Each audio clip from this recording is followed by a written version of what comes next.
ourselves, but about this country and keeping every single one of us and our children safe from harm. And Director Patel, I would like to hear from you the facts about what the FBI. Patel, isn't it correct that since January 20th, 2025, the FBI has made over 25,000 immigration-related arrests, including 350 members of Tren de Aragua and 195 members of MS-13? Those numbers are accurate. The Tren de Aragua numbers are up over 350% from the year before. And during that same period, hasn't the FBI seized over 66,000 kilos of cocaine, 6,000 kilos of meth, and 1,500 kilos of fentanyl? Not to be nitpicky, but it's 89,000 kilos of cocaine and 7,300 kilograms of meth. And isn't it also true that the FBI Tampa Division's Panama Express Strike Force specifically seized nearly 67,000 kilos of cocaine valued at more than $1.6 billion from illicit maritime vessels? One of our best operations out of the Port of Tampa, and I was down there in South Florida when Panex did their work. Director Patel, since October 7th, 2023 Hamas attack, the FBI has been a co-leader of the Joint Task Force October 7th. Isn't it correct that this task force is actively working to bring justice for victims and to prevent terrorist infiltration at our borders? Yes, ma'am. Since January 20th, hasn't the FBI arrested 59 foreign intelligence operatives for spying or smuggling dangerous material into the United States? Yes, we have, and that's on track to be more than 25% than ever before. And the FBI has also been leading operations against major cyber threat actors, including those from Russia, China, Iran, and North Korea. Isn't that right? A 17% increase from year to date last year. Director Patel, the FBI's Child Exploitation Task Force continue to investigate predators who target children online and across our communities. How significant is that threat today, and what results have you seen under your tenure in bringing these offenders to justice? We have, under Operation Grayskull, dismantled dark web units that are operating online, not just Escape the cares and worries of the day and soak up the beauty and tranquility of nature with new outdoor collections from Living Spaces. And when you let us get on these platforms and expose them to the public and show them the harms of these predators on these online gaming systems and social media systems, and we need more help from Congress to allow us more authorities to do that work. The FBI laboratory manages the Combined DNA Index System, or CODIS, which compares over 25 million DNA profiles and aids more than 125 investigations each day. Director Patel, why is this important to law enforcement nationwide? All of law enforcement relies on our CGIS operation out of West Virginia. And what that does is allow 19,000 agencies to come in and say, hey, does this guy have a criminal history? Hey, is this an illegal firearm? Do we have a DNA hit like we did in these recent assassinations? That's what the FBI brings to bear, because local and state law enforcement agencies just don't have that capability, and we're doing it 24/7, 365. CGIS does not close for 1 minute. In your testimony, you noted that the FBI has ongoing counterintelligence investigations into China, Iran, and Russia across all 55 field offices. Why is it essential to maintain that scope of coverage, and what success can you point to in disrupting nation-state actors? Our biggest threats involving nation-state actors are the PRC, Russia, and China, and they are up 33%, 83%, and 60% respectively in arrest alone this year. Those nation-state actors wish to do harm in our infrastructure, our critical infrastructure system, our energy, our water supply, and also go after and target individuals and senior citizens and take their money through online pig butchering schemes, which we've exposed in Cambodia by way of the CCP. This is groundbreaking work that the American public should be seeing that their FBI is doing, and I'm happy to have the opportunity to report on it. Thank you, Director Patel. I yield back. Gentlelady yields back. The gentlelady from Mr. Chairman, I have a couple. unanimous consent. Thank you so much. I appreciate it. In response to Mr. Patel's making the remarks that, that maybe our colleagues are disparaging the men and women of the FBI, I'd like to enter the record 3 unanimous consent requests. One is entitled FBI is using polygraphs to test officials' loyalty. The second is Kash Patel knowingly broke law when firing top officials, lawsuit alleges, published by NBC. And the third is FBI forces out more leaders, including ex-director who fought Trump, demand for January 6 agents' names. Without objection. Thank you. Gentlelady from Vermont's recognized. Thank you, Mr. Chair. Director Patel, thank you for being with us today. Appreciate your time.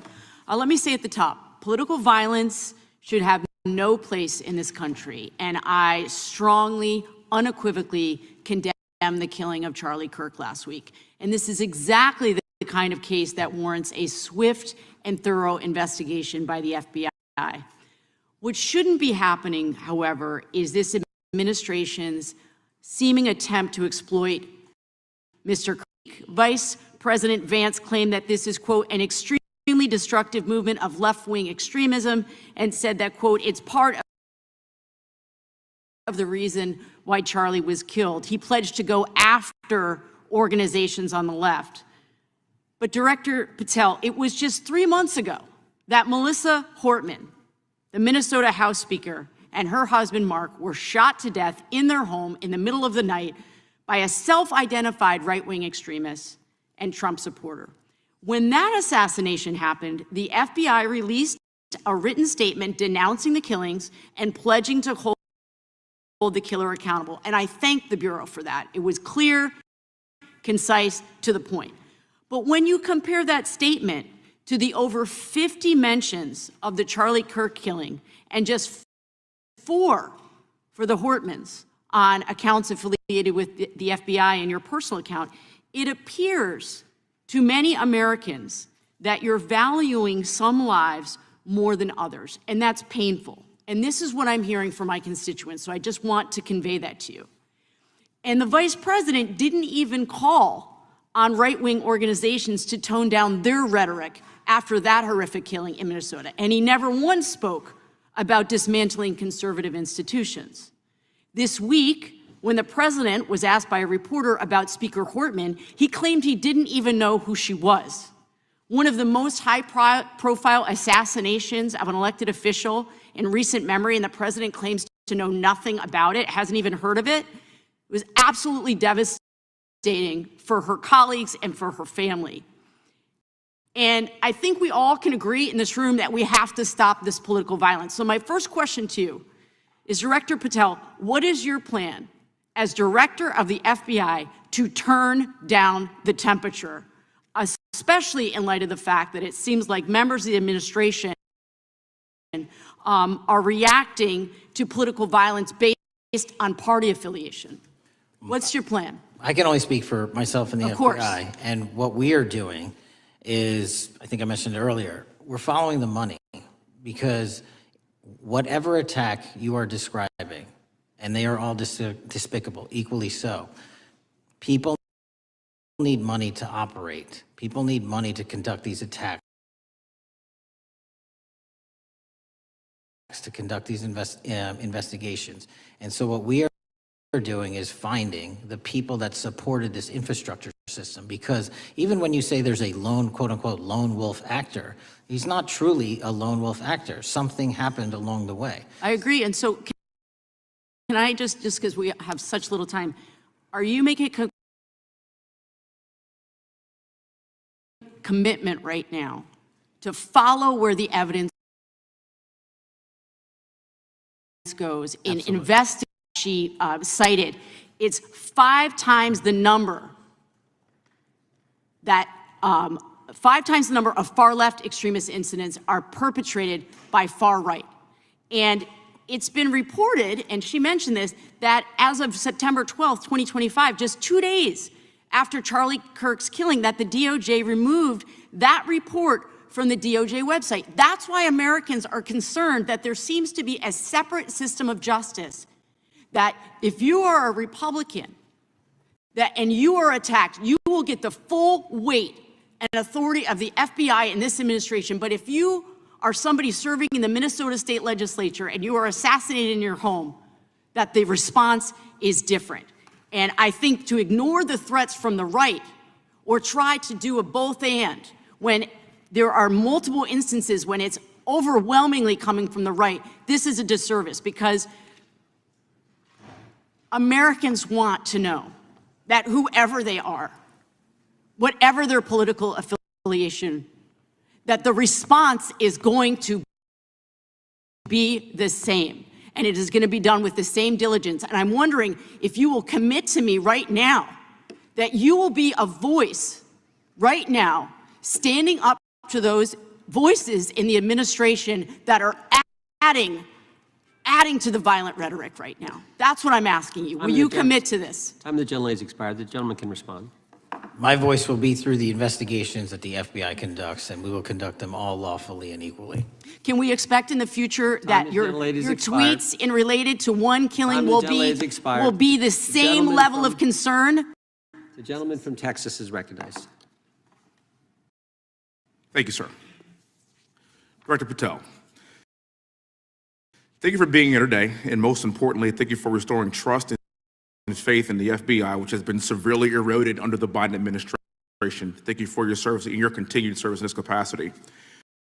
On April 7th, 2025, Charlie posted on X, "Assassination culture is spreading from the left.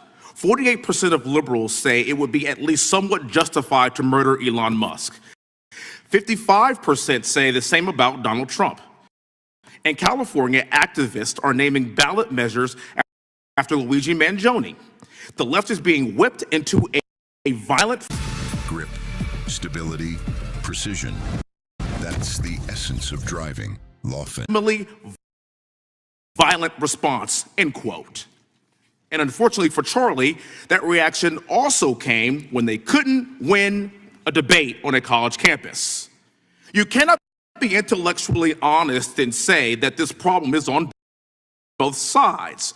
It's not just what happened to President Trump, it's also what just happened to Charlie. We've gotten to a point in America where violence is encouraged.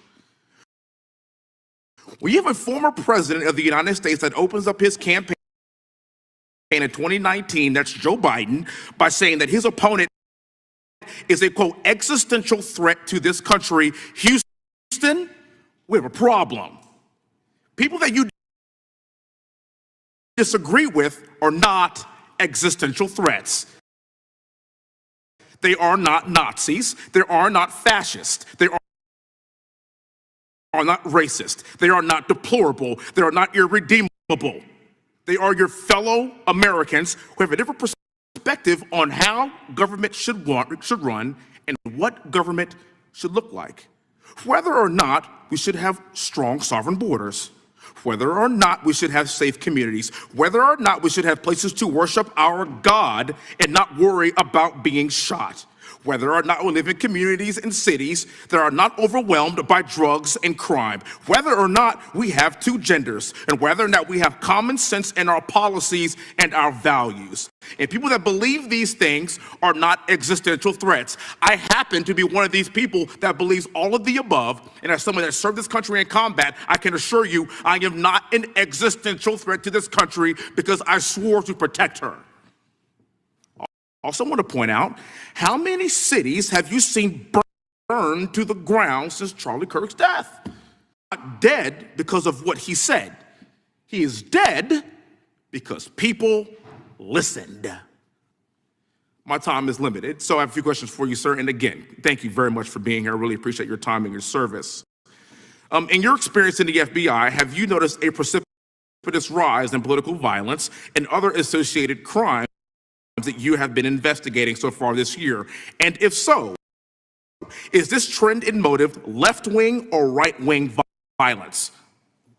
I can always speak generally, sir. There's too much political violence, and it has been a precipitate rise on too many fronts.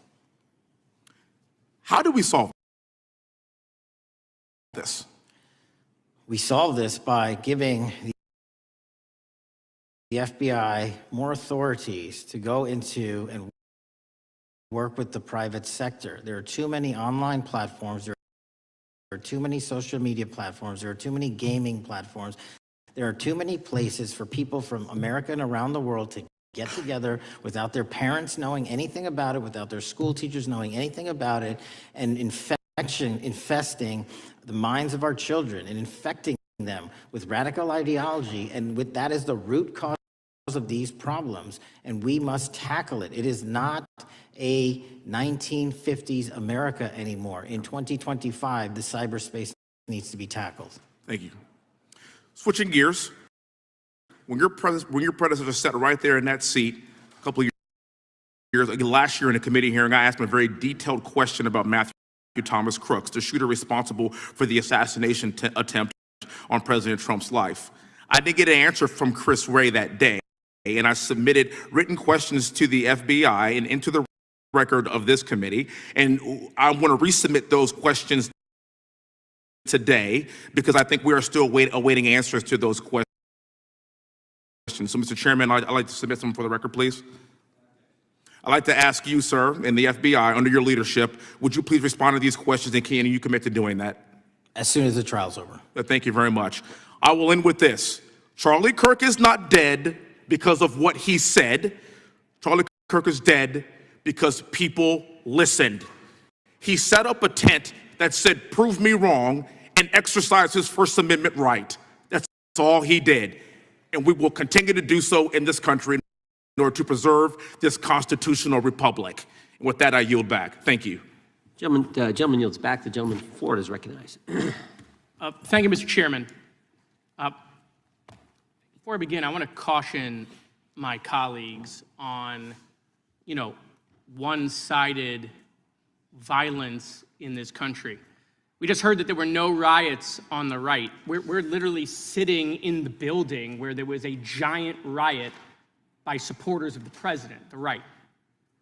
We also heard that only leftists, have said that Trump is a Nazi. In 2016, the current vice president of the United States said, Trump is either a cynical asshole or he's America's Hitler. And so this is the problem.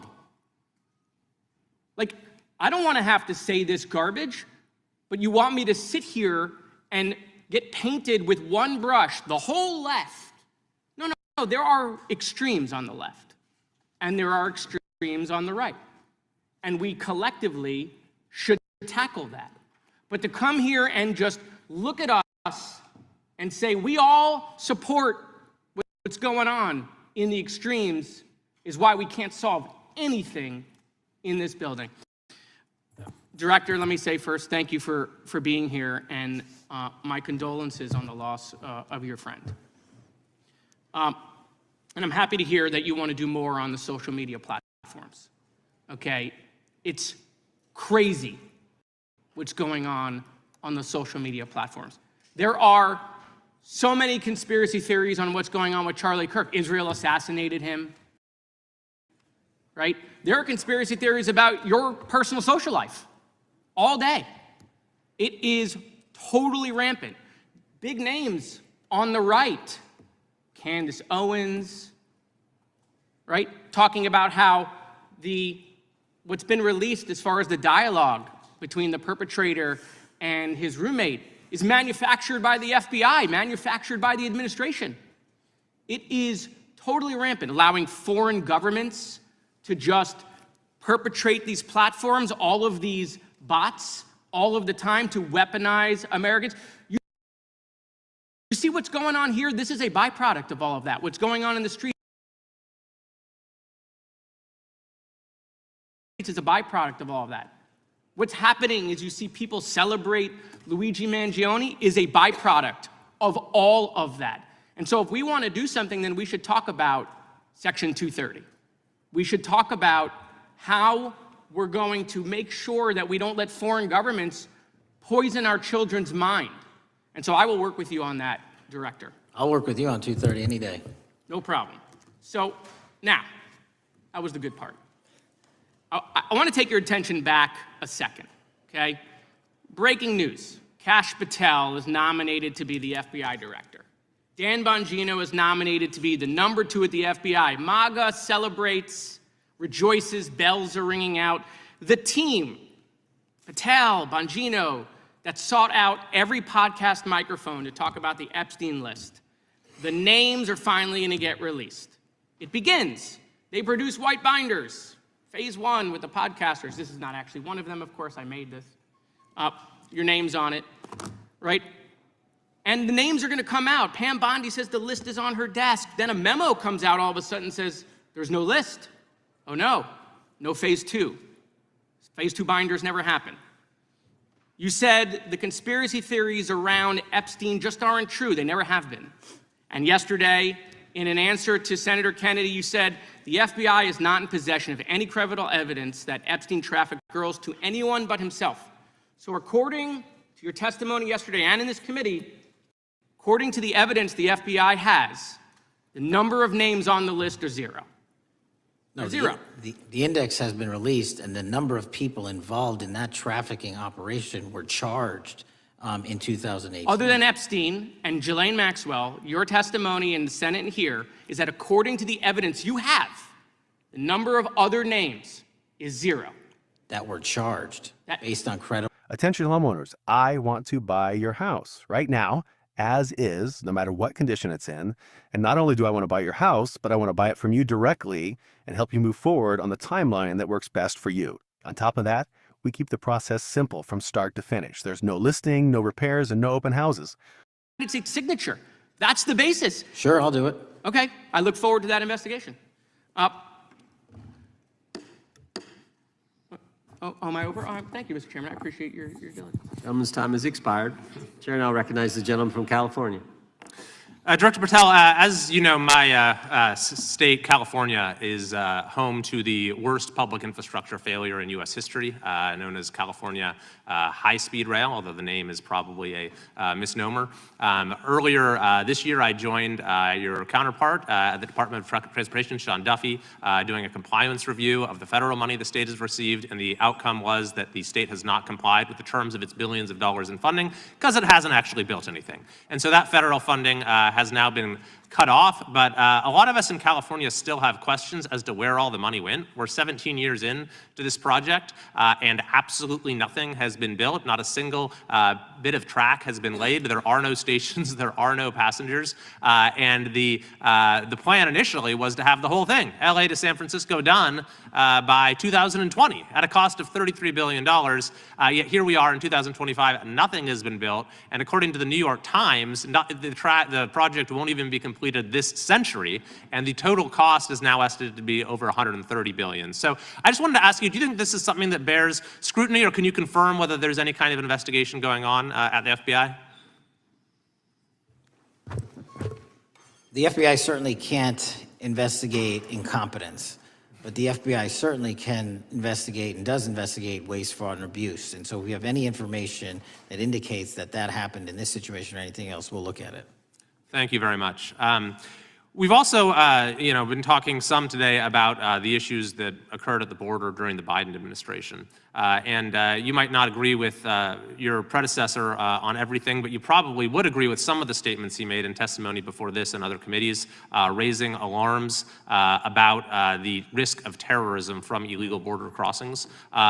Since becoming director, have you gotten some insight into how well calibrated those warnings were, and what is the status of that risk now? Since becoming director, there's been a sharp decrease of border crossings for known or suspected terrorists from the southern border. But unfortunately, there has been a sharp increase of known or suspected terrorists entering through our northern border. And so what I'm trying to do is work with our northern border states and our interagency to tackle that problem. But it is an absolutely massive border that can't physically be sealed. So we're going to have to get creative and put more resources into that. And in a similar vein, there were over 500,000 unaccompanied children that crossed the southern border during the Biden administration. As we know, many were trafficked either through forced labor or sex trafficking. Do you have any insight as to what the scale of that problem was, and how have things changed over the last several months? Other than what you outlined in terms of how it was described, I don't have any additional details. In terms of how many people are being trafficked into this country, especially unaccompanied missing children, that number has drastically reduced because the coyotes that smuggle these children for their criminal activity are the same ones that smuggle in narcotics, or the same one that traffic older age women. They're all interconnected, and because of the sealing of the southern border by this administration, that has come to a near halt. That is a very important point, that we have seen far fewer victims of human trafficking because we finally prioritized border security. And by the way, you have children who are getting rescued because of the immigration enforcement activities that unfortunately some politicians in my state are trying to stop, thereby stopping those kids from getting rescued. We've seen, of course, a substantial reduction in crime here in Washington, D.C. since the FBI and the National Guard got involved. I'm kind of asking you to state the obvious here, but what is the mechanism there? Why have we seen a reduction of crime when D.C. has had such a huge crime problem for years, and then almost overnight we see such a big difference? Because of the dedication and resources from President Trump's administration to utilize all federal, state, and local assets in a heavily crime-ridden area. I mean, if we did not have a crime-ridden area, then homicides, carjackings, and gun violence would not be dropping by 40, 50, 60%. And when you allow the police, the MPD, to work with federal authorities and allow the National Guard to set up your perimeter, this is what you can do in a few short weeks. And we at the FBI, under Operation Summer Heat, have set those Phase 01 operations in motion 4 months ago, quietly at the direction of President Trump. So we are scattered across cities across this country doing just that. But we're going to need more help to complete the job. Yeah, in too many places in this country, crime has just been treated as sort of a norm, that this is the way things have to be. What's happened in D.C. shows that is not the case if we have the right policies and the right priorities. Finally, you know, this is tragically the second time in as many years that we've had an FBI director here following either an assassination or an assassination attempt. And so since there's been some time now since from the attempted assassination on President Trump at Butler, would you say that the public's understanding of what took place on that day is fairly consistent with all of the facts as you know them, or do you believe there's still material facts that have not been made public or are not fully understood by the public? No, I think it's fairly consistent. Thank you. I yield. Gentleman yields back. The lady from Texas is recognized. Man, oh man, there has been so much today, and I truly don't know where to start. So I'm just going to make sure that we start off with a few facts. So a couple of facts that we need to make clear for everyone is that, number one, Director Christopher Wray, when he was appointed to be the head of the FBI, was appointed by Donald Trump. Now, I will agree that I definitely take issue with a number of decisions that Donald Trump makes, especially when it comes to the people that he decides to appoint to very important positions, including this one, because I did have to make sure that I wasn't going crazy. But when I say that you are the least qualified FBI director in the history of the FBI, that is real, because you are the only one that never even served with the FBI prior to joining, yet we are supposed to believe that That's you are false. the greatest thing since sliced bread. I didn't ask you a question. Now, what I want to go false. through is to talk about why you are a failure and why, honestly, we just need to tell you bye-bye. I know that you got a little upset and you put on your show for your boss because it seems like you're trying to save your job when it came to talking to Senator Booker yesterday. But let's go through some of your failures. So before you were even confirmed, and I think one of my colleague from Georgia, pointed out that you are already targeting career officials so that you could direct illegal firings. Mind you, these cases that you were so upset about, which are the ones tied to Trump, the cases came through his handpicked FBI director. And frankly, when people sit around and say things like, oh, you know, we're happy because now we feel safe. I don't know who feels safe in this country except for the white supremacists, because I specifically as a black woman definitely don't feel safe. And frankly, my colleagues have been real nice to you today, and I applaud them, but I don't have the same demeanor because I know that multiple colleagues on this side of the aisle have faced death threats. In fact, somebody tried to kill one of my colleagues. And frankly, I don't know if this FBI or under your leadership, if those people would have been caught. I don't have any confidence in you. And if we start talking about the reasons that I lack confidence, we could start with you not just... My work is easy because I use ClickUp. Here's how I keep track of all my tasks. I start by brain dumping everything I need to get done in a list view. Next, I set a priority and a due date to keep things on track. I create custom statuses to organize my progress exactly how I want it. I like to add the action items field so AI can show me the next steps. I had my teammates as watchers, so they're in the loop. ClickUp makes work easy, from personal projects to running a multi-billion-dollar company. Click the link below to create your workspace for free. In addition, there was another one from another colleague who now is leaving Congress because they said that they were calling his wife anonymously and threatening her life to the extent that she ended up sleeping with a firearm. Without objection. Okay, so here's the deal. How are we supposed to have confidence when you're sitting up here telling the Senate yesterday that it will take you 14 years before you can get the FBI fully staffed to do their jobs? You're also now redirecting resources so that they can go and play ICE agents on the streets. You're getting rid of your most qualified people, and even when it came down to somebody that you consider to be a friend, you were posted up having some fancy dinner to the extent that you posted not only once erroneously, you posted twice erroneously as it relates to catching somebody, and then you want to go and say, let me take a victory lap. Because honestly, if it wasn't for parents deciding that they were going to turn in their child, it seems like y'all wouldn't have got there, even though he literally confessed online. So I'm confused about what it is that the FBI is doing except for trying to put on a show for the apprentice or whatever you want to call him. The day after all of this took place, there was domestic terrorism that was taking place at HBCUs. They were targeted. Yet I didn't hear anything from the FBI about what was going on. And again, black people kept saying, how did we end up in this? Because the numbers are so very clear that white supremacy is a problem. And honestly, I've not heard anything out of you today that makes me believe that you're gonna do anything about the white supremacy problem. The one that is leading to children being killed, children being shot, as well as members of their community as they're worshiping in their churches. The time of the gentlelady has expired. If the gentleman would like to respond to any of that. Well, I mean, I'll respond. Kash Patel, as I said when I introduced him, public defender, former prosecutor, top staffer on the House Intelligence Committee, Deputy Director of National Intelligence with the National Security Council, Chief of Staff at the Department of Defense, and FBI Director. I think that's pretty good resume for the guy who's now running the top law enforcement agency in our country. And we've seen all the stats that he's given to the committee on how much better they're doing at getting the bad guys than the previous guy was doing. With that, I recognize the gentleman from South Carolina. Thank you, Mr. Chairman.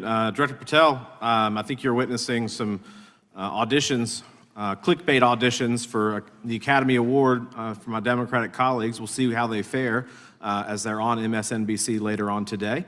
But do you care, before I launch into my line of questioning, to respond to Ms. Crockett from Texas on that very elaborate and theatric display? Here's what I've learned in my government service. I don't give a damn what they say about me as long as I'm succeeding in the mission. We're succeeding in the mission because the men and women of the FBI have never been empowered to do more work and to hit the streets harder than by President Trump's authorities and resources he's given us. And so all I care about is that we are capturing more child predators than ever before, taking more drugs off the streets than ever before, that we are capturing murderers at a significantly historic rate, and we're delivering this country the lowest murder rate in recorded history. That are facts that you cannot dispute. But you can come at me all you want. I don't care.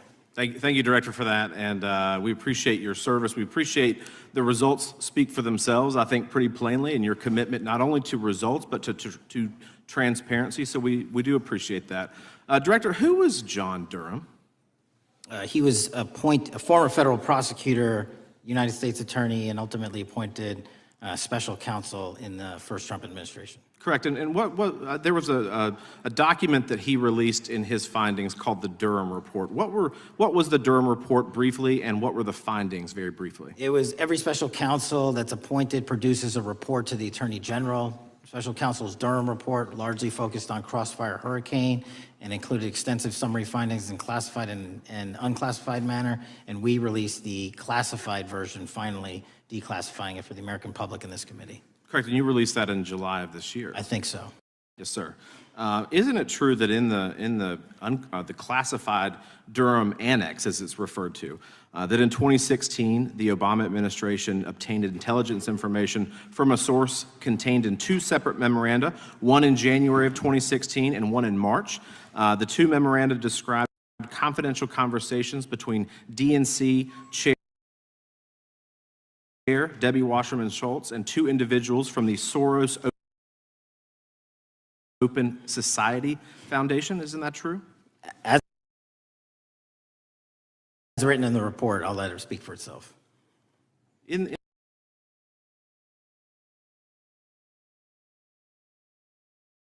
the Durham Annex in January of 2016,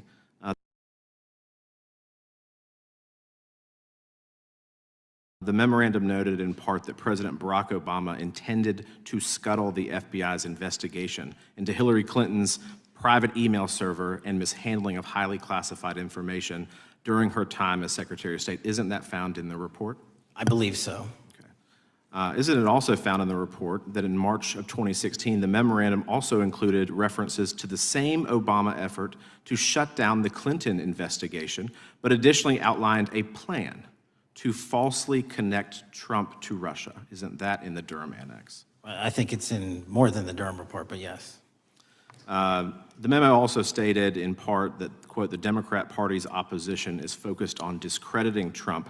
Among other things, the Clinton staff, with the support from special services, is preparing scandalous revelations of business connections between Trump and the Russian mafia. Isn't that also found in the now unclassified Durham Annex? I believe so, sir.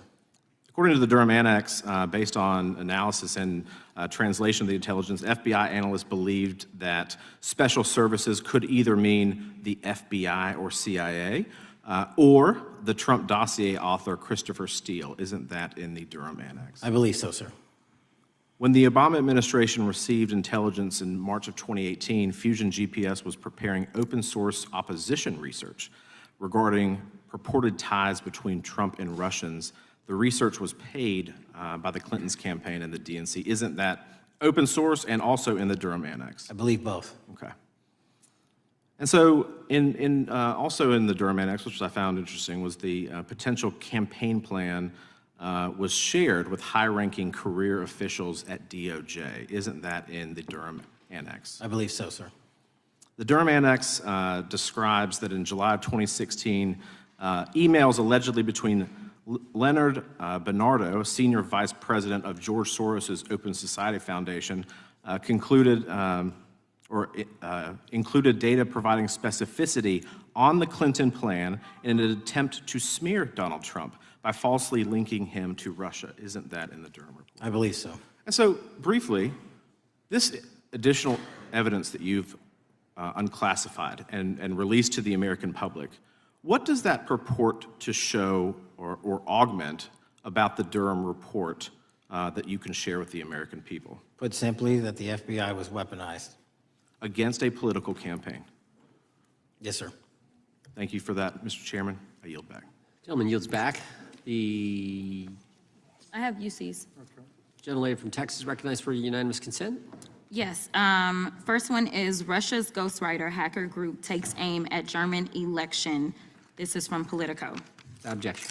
The next one is Director of National Intelligence, 30 days until election 2024, which specifically states that our assessments about activities and goals of Russia, Iran, and China are unchanged from earlier. You guys have to check this out. So you can basically enter a prompt like this and add a few details. Objection. The next one is Russian interference coming soon to an election near you. Russia pursues a systemic strategy of undermining elections and influencing public opinion in the West. EU and NATO countries must recognize that Moscow often acts through agents within their own borders and build resilience to such interference. And what's the source? This one is CarnegieEndowment.org. Okay, without objection. Thank you. The gentlelady from North Carolina is recognized. Thank you, Mr. Chairman, and Director Patel, I'm glad that I'm going a little out of order here because I'm going to pursue some of the things that you were just talking to Mr. Fry about and remind you about your confirmation hearing. At your confirmation hearing in January, you said under oath, and I quote, "There will be no politicization at the FBI. There will be no retributive actions taken by the FBI should I be confirmed." And in your written response to the Senate questionnaire, you said, I quote, "Personnel decisions shall be based on performance and adherence to the law. And every FBI employee will be held to the absolute same standard, and no one will be terminated for case assignments." So I want to just go through a couple scenarios with you to get a sense of whether you think these are examples of politicization, performance, and adherence to the law. So, first question. Would hiring FBI agents, analysts, and supervisors from only one political party being politicization or making personnel decisions based on performance and adherence to the law? We don't ask FBI people, applicants, where their political parties are. Mr. Patel, do you ask FBI applicants who they voted for? The FBI does not. Are you aware that in the lawsuit that Mr. Driscoll filed against you and the FBI, he was asked who he voted for? Since that lawsuit has been filed, that's ongoing litigation, I'm not able to comment. Well, but it also means that you just said that what happened in his situation didn't happen. So we will go on to the next question. Let me ask you an even easier one. Does firing agents for working on the cases that they were assigned to and that the president didn't like, is that politicization of the FBI or making personnel decisions based on performance and adherence to the law? The FBI doesn't terminate anyone based on case assignments alone. Has the FBI ever been sued by somebody who felt that they were terminated based on case assignments? In the entire history of the FBI, I'm sure they have. No, since your tenure. I'm sure there's ongoing litigation. Yes. In fact, there is ongoing litigation. And in fact, people have been asked who they voted for. And in fact, you are running an FBI for the President of the United States rather than the people of the United States, because my questions were not hypotheticals. They are the things you have done during your tenure. And according to a lawsuit filed last week by long-term FBI agents, you fired former acting director Brian Driscoll. He had served with the Bureau for nearly 20 years, earned a Medal of Honor, Medal of Valor for bravery during the dangerous ISIS raid, and had a wealth of crisis response experience and led the FBI's critical incident response group. When the Trump administrations interviewed Mr. Driscoll for that role, they interrogated him about his political leanings and who he voted for in the last 5 elections. Questions Mr. Driscoll refused to answer because those types of questions impermissibly politicized the FBI. You also fired Steve Jensen, who served the FBI for nearly 2 decades and ran critical terrorism, counterintelligence, and organized crime operations, whom you once described as embodying what the American public demands of the FBI. But he was fired because he took part in investigating crimes committed on January 6th. And Trump's MAGA base lambasted you online for keeping him at the FBI. So he's no longer at the FBI.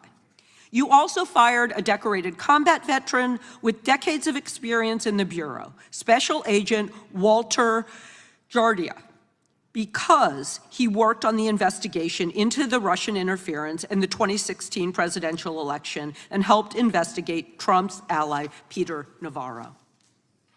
Director Patel, it is very clear that you have flunked your own test. You've put saving your job, which I actually believe you were being honest about during your confirmation hearings, over doing what's right for the FBI and the American people. That is not adherence to the law. Thank you, and I yield back. Time of the gentlelady is expired. The chair now recognizes the gentleman from North Carolina. Thank you, Mr. Chairman. Director Patel, it's great to have this opportunity. Thank you for being here. Thank you for your service. And I've got to say, one of the most disheartening components of the previous administration, when I was working with local law enforcement all over the state of North Carolina, all over the country, people rightfully did not really care about the inner workings of Washington, D.C. The FBI had previously been the paramount, the sterling, the top of the top law enforcement agency. They wanted their FBI to fight crime. Whatever small town, city, whatever it may be, FBI was expected to deliver for the American people. And then reports started to come out, in addition to the likes of McCabe, Comey, Clapper, Strzok, Page, that the FBI was targeting Christian nonprofits. They were targeting parents for protesting radical gender theory at their schools. They targeted Catholics, churches, pro-life organizations. And the FBI was really bruised in just modern day America. And your focus on getting the FBI back to the streets, fighting criminals, locking up bad guys, whether they're violent criminals, whether they're sex predators, whatever they may be, that is restoring the reputation of the FBI, and I thank you for that. In regards to the perceptions, I want to be very clear here. You mentioned the statistics about removing dangerous illegals, removing thousands of kilograms of drugs, violent criminals, guns. The border is secure. These accomplishments are noteworthy and they're needed. But at the same token, I want your take. The fight is not over. Isn't that correct? When we look at what happened in the previous administration, the number of illegal alien criminals that made their way into this country of every type, they're embedded, they're here, and it's going to take a sustained effort to win this battle. That's the critical component, sustained effort. And that's the critical component when you look at what happened in Washington, D.C. We're not here for 4 seconds in terms of safeguarding Washington, D.C. Yep. It's a sustained initiative. We're taking it to Memphis and wherever we decide else. And so we are going to continue the mission till it's done. In regards to offloading some of the agents from Washington, D.C. to the states, to the people, can you just explain how tactically that is a force multiplier in the law enforcement community around the country? Yeah. It's pretty simple. You don't even have to be in law enforcement to know that. If you put cops with other cops, they're going to do cop work. That's right. And what was needed in the communities out there was more cops. What was not needed in the bloated bureaucracy of Washington. There's just something special about Texas weekends. Something that makes us push a little harder, stand a little tall.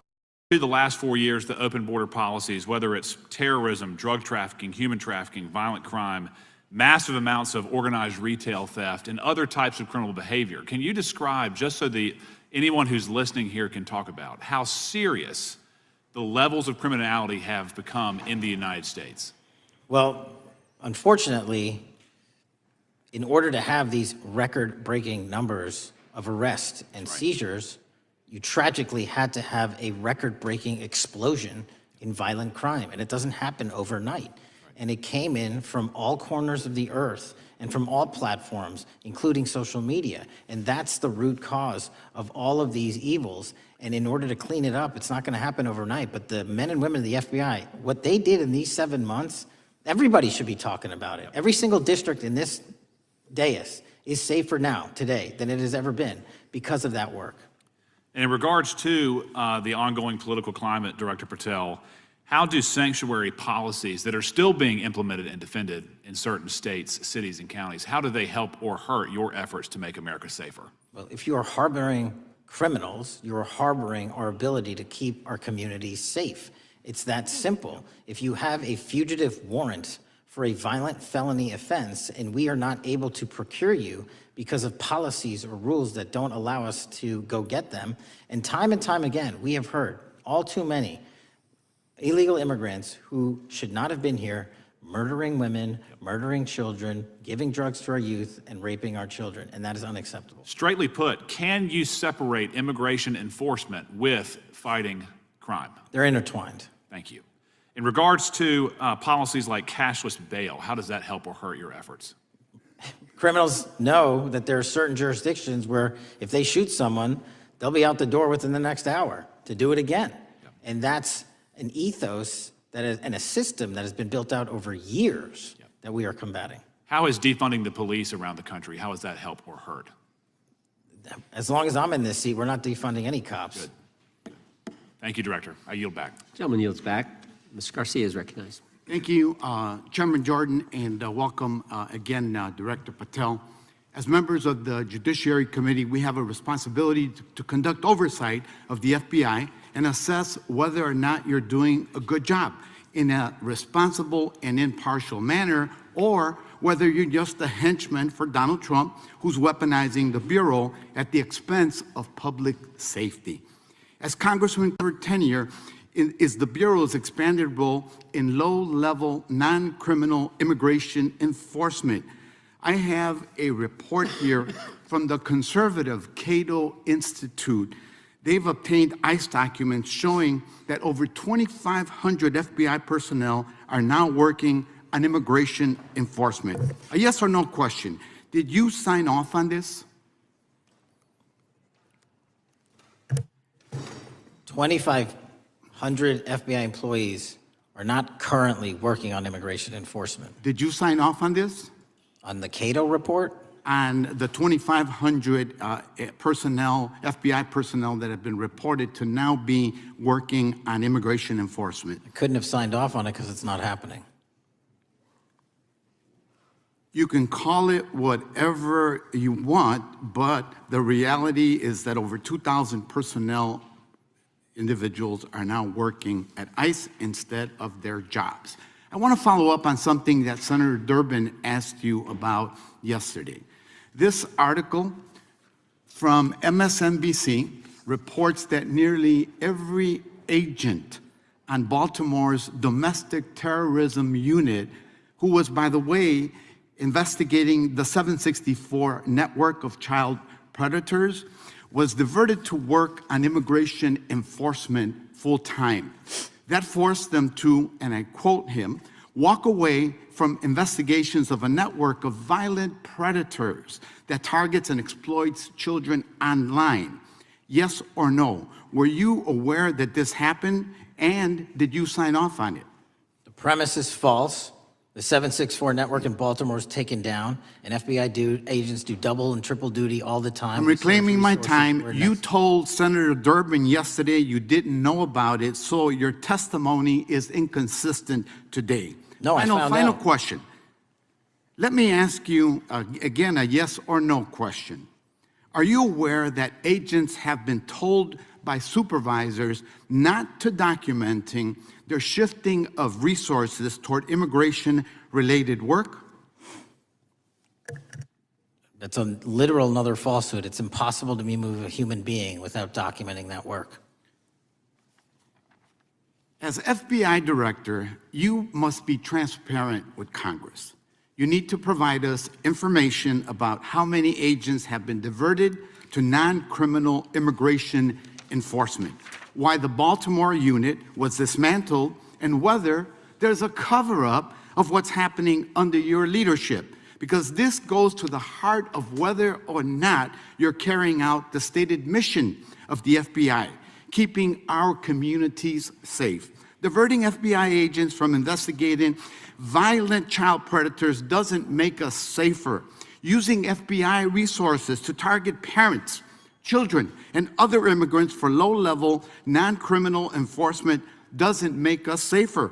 Enabling violent, lawless conduct by federal enforcement doesn't make us safer, as we saw last week when an ICE officer killed one of my constituents. And I know that the FBI has been involved in that investigation. And yesterday, ICE did a raid in the suburb of Elgin where 2 U.S. citizens were arrested, and who accompanied them on that filming of that show? Secretary Nunn. Shameful conduct. And weaponizing the FBI to serve Donald Trump's political agenda instead of the American people does not make us safer. Before I yield back, Mr. Chairman, I request unanimous consent to submit the following documents for the record. A report from the Cato Institute, which I referenced earlier, where ICE has diverted over 2,500 officers from their jobs. And two, an article from MSNBC titled, Trump's Deportations Divert FBI Agents Off Child Predator Cases, and an article from CNN entitled, White House Pressure for Increased Immigration Arrests Strains Law Enforcement Agencies. Thank you, and I yield back. Gentleman yields back. Without objection, the gentleman yields back. Gentleman from Wisconsin is recognized. Thank you, and thank you, by the way, for coming over here. Sorry you have to put up with all this. I know when you took over, the FBI's reputation in a lot of circles perhaps had never been lower. I mean, part of that is brazen involvement in political activity, the Foreign Influence Task Force, getting involved and trying to suppress news stories in the New York Post, Crossfire Hurricane coming up with bogus stories to try to flip the 2016 election, FBI downplaying the stories of Hillary Clinton's emails in the 2016 election. That's their overt involvement in political activity. I think a strong anti-religious bias. We talked about stories of an anti-Catholic bias in there. I know I've talked to people about horrific overreaction at the big Hindu temple in New Jersey, in which, just so people understand, you had a rectory in the temple area, the religious leaders, taken out at gunpoint, big problems. And I think finally the FBI trying. Did you know there's an easier way to find and hire a lawyer? Introducing Nolo.com, the fastest way to connect with top-notch attorneys in your area. Here's how it works. Step 1, describe your case. Simply tell us about your case and provide your contact information. It's quick and easy. Step 2, get matched. We instantly list attorneys who are best suited to handle your case. No more endless searching. Step 3, hire the lawyer. Choose from the list of attorneys you'd like to work with. It's all about finding the perfect match for you. And the best part, supervisors told them this is okay or even admirable. And what I'm going to ask you, are you able to do anything to make sure that in the future these corrupted FBI agents understand the importance of religion in our life, and they're not to view it with suspicion? They understand parental rights and the idea that traditionally in America, parents have the ability to object when their young 5 or 6-year-old children or year-old or very young children are getting what most people consider highly inappropriate sexual contact. What are we doing there to try to make sure we don't have problems with these FBI agents again, or make sure that in the future administrations, they would object if they are asked to behave in such a immoral fashion? Two things. If you are corrupt, you don't work at the FBI. It's that simple. So we don't tolerate any form of corruption or any deviation from our high standards, whether you're an agent, an intel analyst, or whatnot. And just to show the American public the resurrection that the FBI has had in these last 7 months, you don't have to believe me. Our applicant pool has doubled month over month, every year, from the highest point it has ever been. More people want to work at this FBI than ever before in U.S. history. I'm sure that's because of you, and you're kind of anticipating my next question. I talk to retired FBI agents in my area who sometimes retired in part because they hated the woke, anti-conservative culture at the FBI. And they are concerned, the retiring agents, about new agents, not on your watch, but before this, being corrupted in the universities before they were hired. And they are very worried about what will happen with the new agents. So I think you're answering my question. Do you feel you'll be able to a certain extent solve the problem of inappropriately woke agents filling up the agency in the past, because now you're going to have a larger pool to draw from? Everybody that comes to work at the FBI is allowed to have their own belief system, but they're not allowed to bring that belief system into the workplace. And anyone that does won't work at the FBI. Okay, very good. Now, recently, there's sort of another potential scandal, I guess, a politically motivated thing, Arctic frost. Do you want to comment on that? And it appears one more time as perhaps the FBI was getting involved in what would normally be considered political events. We are not getting involved in political events, except this one. Okay. And final thing, with regard to prejudice against Catholics, what happened in the big Hindu temple there in New Jersey? Do you think, have you ever, or has anybody ever apologized to the Catholic Church or apologized to that temple? I don't know, sir. Okay. Is that something you think would be perhaps a good idea to do in the future? I think leadership should address it. Thank you. Gentlemen, time has expired. Gentleman yields back the, so we got the gentleman from North Carolina, Mr. Harris. All right, thank you, Mr. Chairman, and thank you, Director Patel, for your endurance and your perseverance throughout today's hearing and for all you've shared. First of all, let me start by saying that I was very grateful and glad to see that the FBI has joined the investigation of the tragic and brutal murder of Irina Zarutska in Charlotte, which is just right by my district. This woman, as you know, fled the war in Ukraine only to be killed in cold blood by a man who had no business being on the streets whatsoever. This man, who had been seen stabbing Irina to death on video, had been arrested 14 previous times, served prison time, and was diagnosed with a severe mental illness. In response to the previous offense, the magistrate over his case released him to roam the streets with a $0 bond and a simple written promise to appear in court. Mr. Patel, let me just ask, should judges apply the most lenient bail standards to people with extensive criminal history?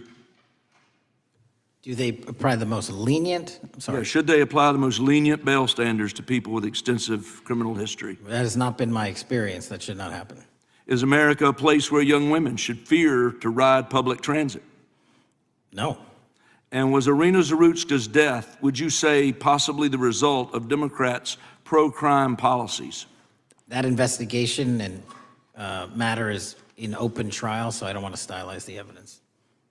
I understand. Well, Mr. Patel, let me just say, taking over the FBI after the Biden administration's blatant weaponization of the agency is no easy feat, as we've recognized throughout this hearing today. For 4 years, we witnessed the Biden administration targeting regular Americans rather than violent criminals. For example, the Biden administration's FBI spent its time and resources going after churches and Christians. We know that the FBI used an undercover agent to collect information about a parishioner. We know that the FBI investigated and surveilled a Catholic priest. And all of this was in response to First Amendment protected activity. Mr. Patel, I want to ask you, should the FBI use its resources to spy on Catholics? Never. So what does it say about the culture of the Biden FBI that law enforcement resources were used to go after Catholics, and some FBI employees were comfortable with taking such actions? Well, pursuant to my transparency initiative and working with Congress on oversight, those documents, that's it. Those documents are available for the American public to see and read and hold people accountable, and that's what I'm committed to. And so have you been able to hold accountable those at the FBI who went after law-abiding Catholic church members? If they did so improperly, yes. Well, I've been a pastor for 36 years, and I've constantly stood up for life and stood up for family amidst a culture that's increasingly hostile to both of those things. And if the Biden administration targeted Catholics, could I have been targeted by the Ray FBI as well? Well, I don't know, but I'm not going to target you. Well, I know that President Trump respects religious liberty and that his administration is seeking to right the wrongs of the Biden administration. Securing our freedoms and protecting faith leaders and communities requires a multi-pronged approach. What would you say in just the last few moments, what is the FBI under your leadership doing to make sure that our religious liberty and religious leaders can rest comfortable this evening? Zealously protecting our First Amendment rights, but zealously going after those that abuse that right that leads to criminal conduct. You will be investigated, you will be looked at, and referred to prosecution every single time the evidence warrants. Thank you, sir. One final area. I do want to draw attention, Mr. Patel, to Waxhaw, North Carolina, a town in my district that just fell victim to a cyber attack on September 12th that interrupted emergency services. Waxhaw is working with state partners, and the FBI has been notified on this attack, and I certainly pray they're able to help out with the ongoing investigation. Could you just speak to what the FBI is doing to bolster our community's cybersecurity to defend against any future cyber attacks? Well, in North Carolina, you're slated to get a plus up of 22 FBI employees, and they're already on the way. And that encompasses cyber, counter intel, counterterrorism, field agents, intel operatives. And what we're doing on a macro level on the counterintelligence and cyber front is going after the people that fund these operations on these online platforms and breaking their banks, because once we do that successfully across the board, they won't have the ability to attack us. Well, thank you, Director Patel, and let me just add my comments to those of my colleagues that are very grateful for your leadership, grateful for your courage, your consistency, and for being willing to stand in the gap. Escape the cares and worries of the day and soak up the beauty and tranquility of nature with new outdoor collections from Living Spaces. These designs blur the lines between inside and outside by blending luxurious comfort and 354 attacks on Catholic churches. In the first year following the leak, there were more than 100 attacks against pro-life pregnancy care centers, and the shadowy pro-abortion group Jane's Revenge claimed responsibility for 24 of these attacks. Meanwhile, the Biden FBI focused resources on attacking Catholics and peaceful pro-life protesters like Mark Houck and Paul Vaughn. Many of these attacks on Christians and conservatives were coordinated or praised by dark leftist cells who lurk on the online chat rooms of Reddit, Discord, and game sites. This is a war room for Antifa and violent transgender activists. There have been essentially no incidents of violence by Catholics, pro-lifers, or parents at school board meetings, but there have unfortunately been multiple shootings motivated by leftist and transgender ideology, including recent attacks in Nashville, Colorado Springs, Denver, and Aberdeen. Worse, the targeted violence reached a boiling point this past month. A few weeks ago, an anti-Christian transgender terrorist murdered 2 children and injured 17 in a shooting at a Catholic mass. And last week, while we were sitting in this committee room almost to the hour, Charlie Kirk was assassinated by a 22-year-old who appears to have been motivated by leftist and transgender ideology.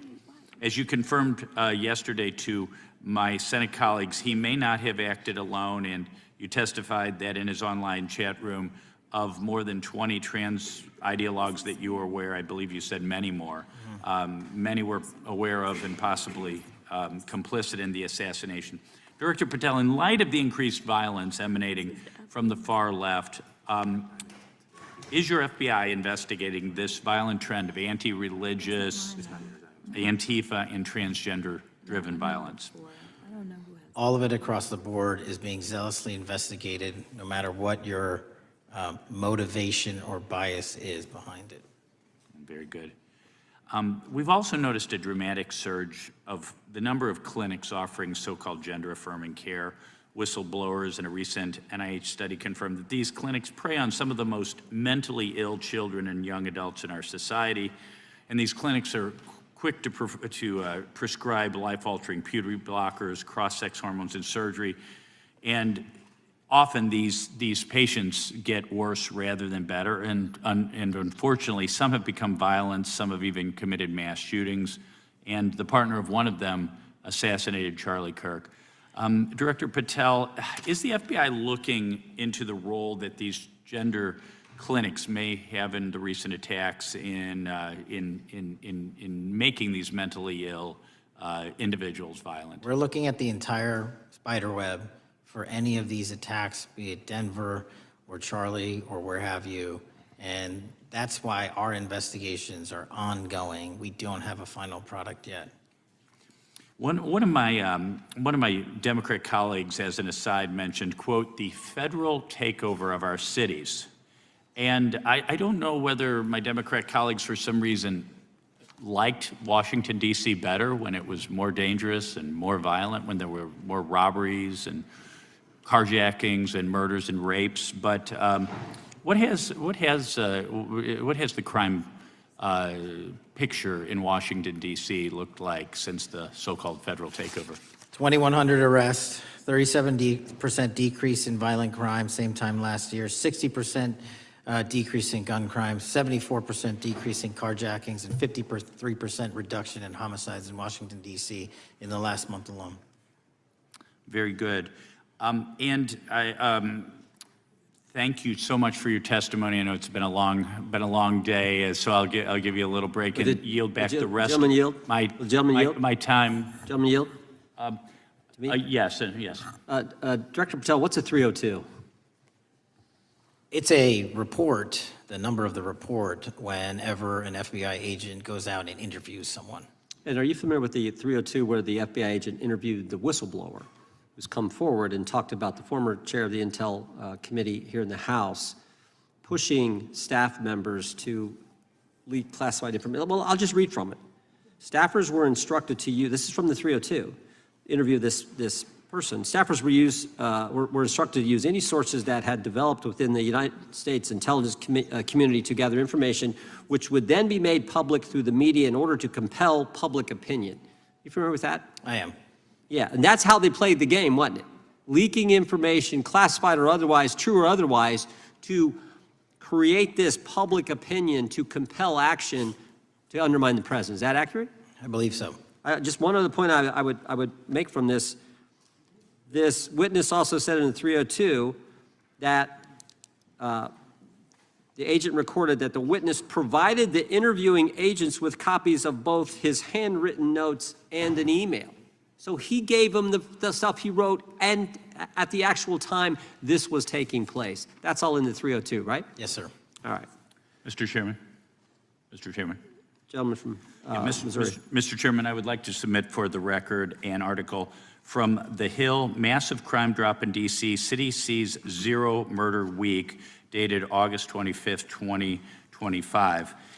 And I'd also like to submit for the record an article from the New York Times, dated April 18th, 2025.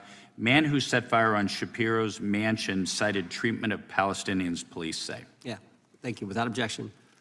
I have Gentlelady from UC. Texas and then Pennsylvania.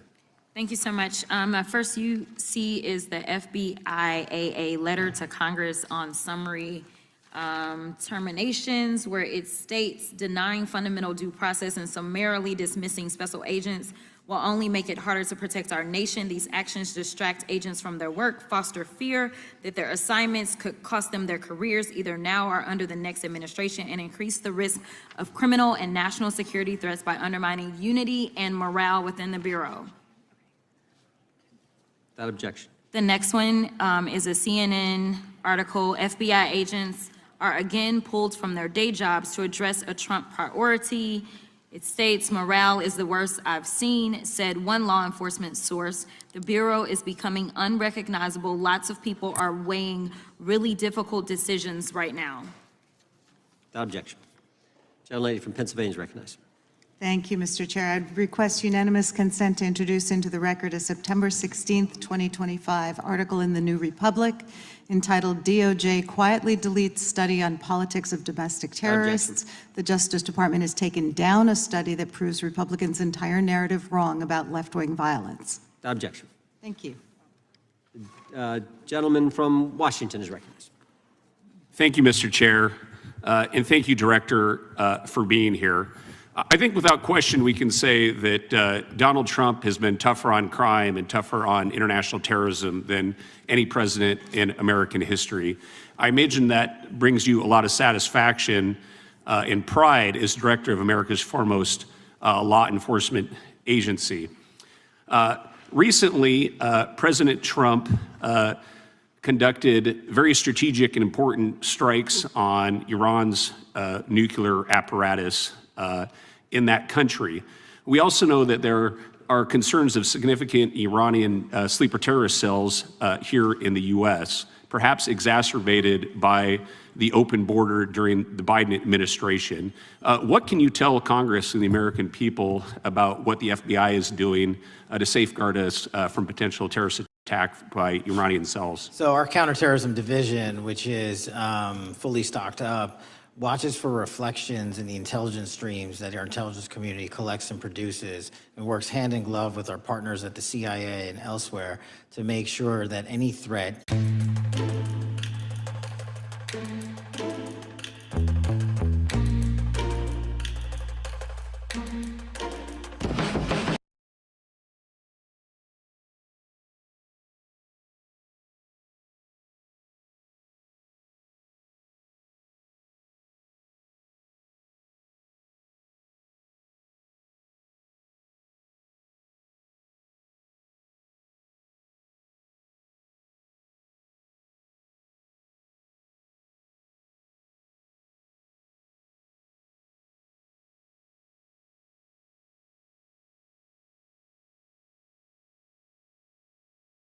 attack from various intelligence agencies globally. What can you tell us about the counterintelligence operations of the FBI as a core function? This is why the CIA mission is so important to the FBI, because as you said, no one else can do it. No one else has the authorities to do it. And even if they did, they don't have the capabilities to do it. And the CIA mission has to be headquartered in Washington, but have far-reaching capabilities because we have to face against our adversaries in the DPRK, in Russia, China, Iran, and elsewhere. And in order to do that, we have to have dedicated intelligence professionals on those target sets. And since I become director, I've demanded not only a dismantling and disruption of networks, but a public display of how we're doing it so the world knows that our adversary is A, attacking us, and B, we're stopping them. And that's why you've seen these dramatic increases in counterintelligence arrest in the PRC by 33%, in Russia 83%, in Iran 60%. We are showing the world that they are trying to engage in espionage activities against us, and we are holding them accountable publicly. And there's been increasing concern about the Maduro regime of Venezuela, both their potential support of terrorist activity, criminal drug networks, and potential espionage entities here within the U.S. What can you tell us about your activities regarding the Maduro regime of Venezuela? Generally speaking, one of the largest transshipment points and shipment points for narcotics out of South America, Colombia, obviously, and also Venezuela, is being utilized heavily by the narco traffickers to send up cocaine, meth, and fentanyl, and excuse me, all the other illegal narcotics through the island chains in the Caribbean Ocean and ultimately for America. So there has to be more work done in the region to stop those navigable waterways from being traversed with drugs bound for America. And finally, Mr. Director, what is the one thing that Congress could most do in terms of passing a law to best support the FBI in making America safer and more secure? Get us more authorities to get online, to get onto gaming, to get onto social media companies, gaming platforms, have legal access, and also have private partnerships with the FBI of those companies and allow them to report into us on a daily basis. There is no human being or AI system on earth that can go out there and cover down on the threat in those theaters. And so we need the assistance, and we need more authorities, and we need the private sector to double down. Well, thank you very much for all you're doing, all the men and women of the FBI are doing to keep us safe, and I yield back. Gentleman yields back. Got a UC request from the gentleman from Arizona. Thank you, Mr. Chairman. I have an article titled, FBI Flooded with Record Number of New Agent Applications Kash Patel's First Month. The FBI saw 5,577 new agent applications in March and more than 10,000 since January. Without objection. The gentleman from Kansas is recognized. Thank you, Mr. Chairman, and Director, thank you for being here. I have listened carefully to all the discussion in this hearing. I've reached two top-line conclusions. First, I am glad I don't have your job. And second, I am glad you do. Thank you for being willing to step up and serve in this role. I'd like to plow a little bit of ground that we've not spent a lot of time on so far and explore. You mentioned, and I'm well aware of your strong commitment to partnering with state and local law enforcement authorities. Obviously, one of the missions is in the counter-drug space. Another is in the forensic laboratory space, where both you and a lot of local and state agencies cooperate in terms of evidence analysis. From the state side, programs such as the HIDA programs, very, very important in counter-drug, such as the Coverdell grants, very, very important in maintaining state laboratory capacities. Would I be correct in concluding that if we are able to maintain robust funding for those types of programs, including both Coverdell and HIDA, that would contribute to the safety of the United States and to your mission? Absolutely. Director, you have talked a little bit about some of the counter-drug work that you've been doing. One thing we haven't talked about yet, the President, in one of his first actions upon taking office back in January, designated a number of the cartels as foreign terrorist organizations. That's not just a paper transaction. I believe the list has been expanded since those first actions.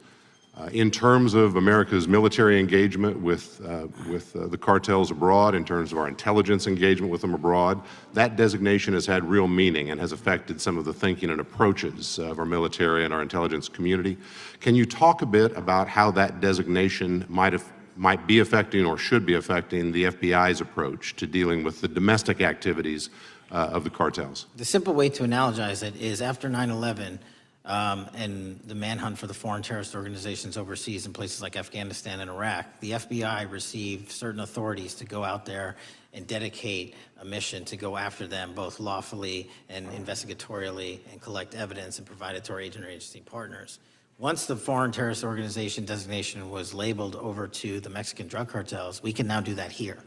And in Mexico, and in Colombia, and in Venezuela, and anywhere else they are. And so that's the best analogy I have. What we're able to do is take our counterterrorism platform, traditionally used for global terrorist manhunting, and bring it into this hemisphere against a very real threat, which is the drug traffickers, and they are foreign terrorist organizations. So we just have so many more resources and authorities now directed at them.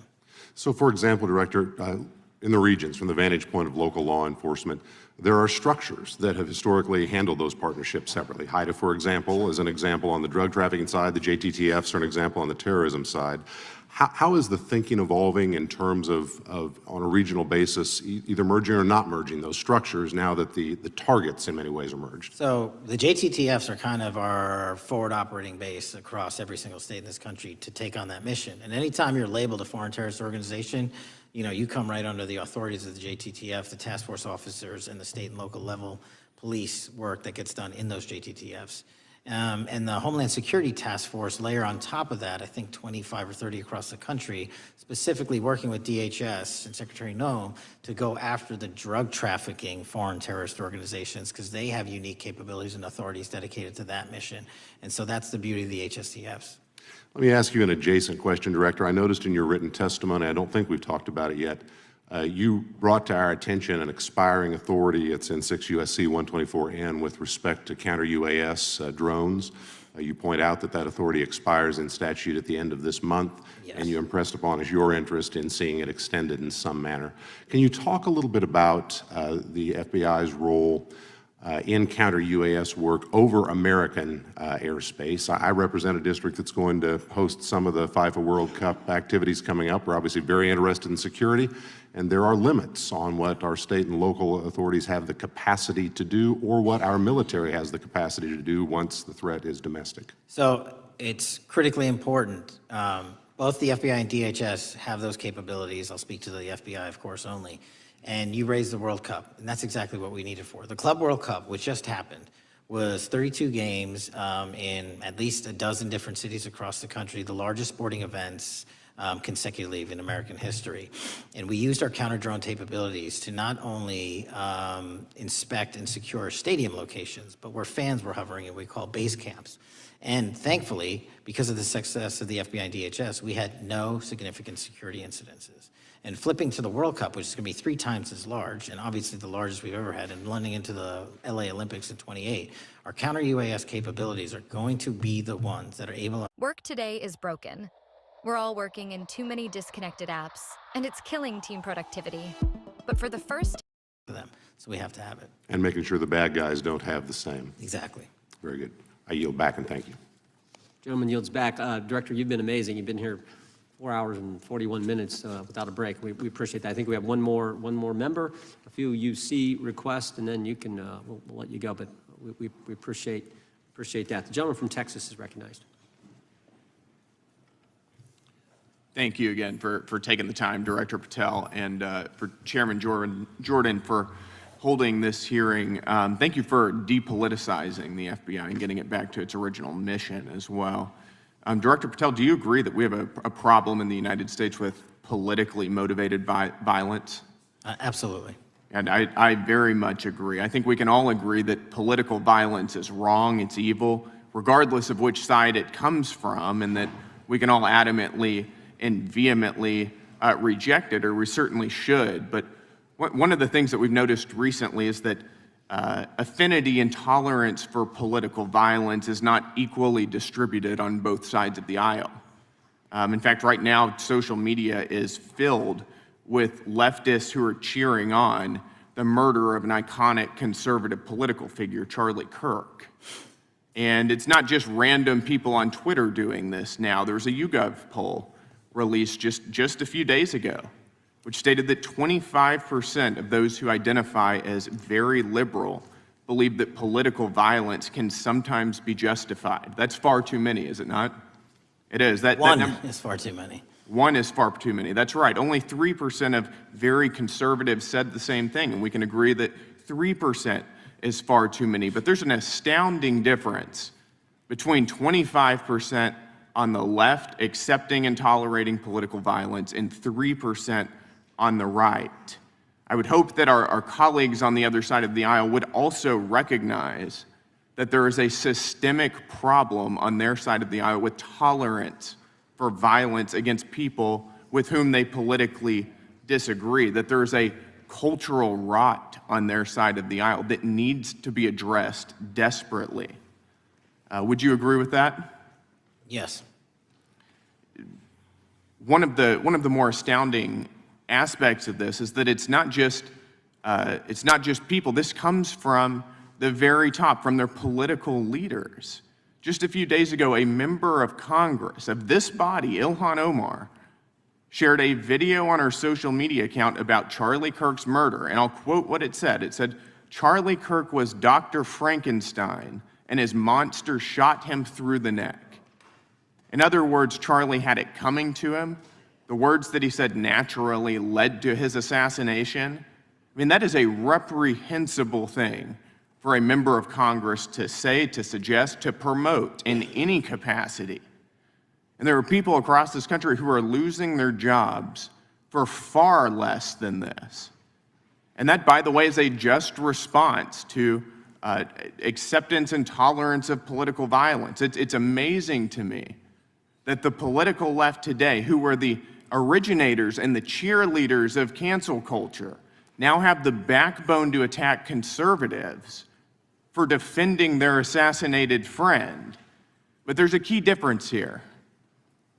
Democrats want to silence conservatives for speaking obvious, self-evident, ontological truths like that men aren't women and men can't get pregnant. That seems pretty basic. That seems like a basic truth that we should all be able to agree on. Republicans, by contrast, are recognizing that a constitutional republic depends on the free and open exchange of ideas that we can debate without violence, and that assassinating a political rival is evil, it's wrong, and it should not be glorified or promoted or justified in any way, including in the way that Congresswoman Ilhan Omar did. So Mr. Patel, thank you again for being here. I'd like to, with the remainder of my time, just get your opinion. Does the FBI recognize the rising threat of political violence in America, and what can you guys do to address it? Yes, we do, and what we can do to address it, Congressman, is we need to get online partnerships with these companies in the public space, on these gaming sites, and on these social media sites. As I was saying earlier, there is no way to triage the amount of information generated on these sites by the FBI alone. And we need the public-private partnership. And there's another law that's expiring, I think, at the end of this month, which I believe we need renewed, that allows private sector companies to report into the FBI without liability for criminal investigatory purposes. And that's the kind of stuff we need to keep going. Got it. Thank you, Director Patel. We really appreciate it. Thank you. Director, I want to thank you again for being here. While we're waiting for members to get back to record their vote, you don't need to stay around for for these kind of motions. We appreciate the service you're providing the country, appreciate your testimony today, and appreciate the fact that you did it 5 hours straight. That's amazing. So God bless you and keep up the good work. The witness is dismissed. Committee will come to order without objection. The chair is authorized to declare a recess at any time. We welcome everyone to today's hearing on oversight of the Federal Bureau of Investigation. This is the first occasion for the committee to get back together since the tragic death of Charlie Kirk. Charlie was a good man, a happy warrior who fought for principles and values I think make our country special, and certainly was a strong proponent of defending the First Amendment, something this committee cares deeply about. I said this over the weekend.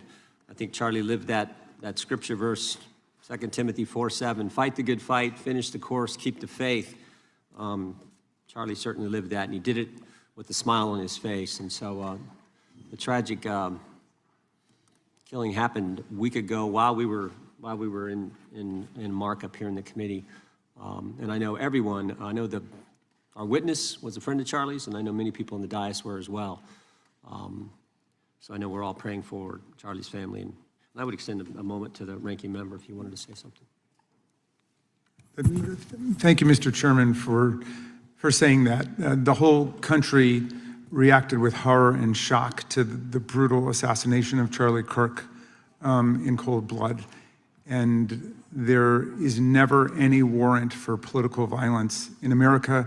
And just as we all recoiled together at the shocking assassination of Melissa Hortman and others who died in that Minnesota attack, we all stand together categorically against political violence in America and determined to end these cycles of political violence that have traumatized the country.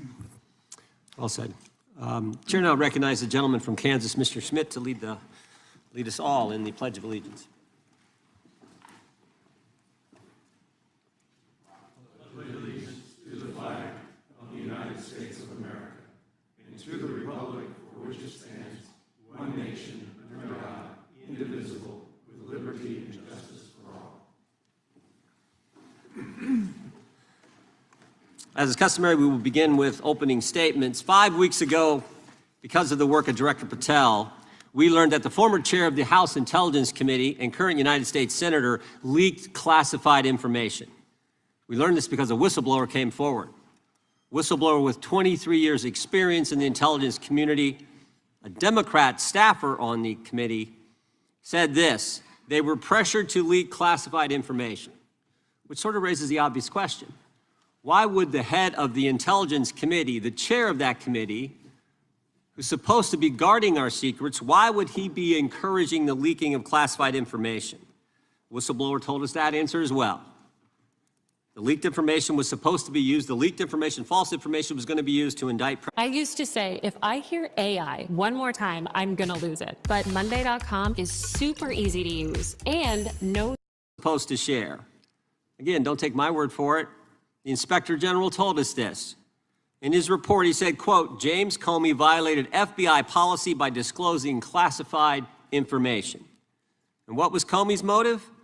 Same as the senator from California: to sabotage and undermine President Trump's first term.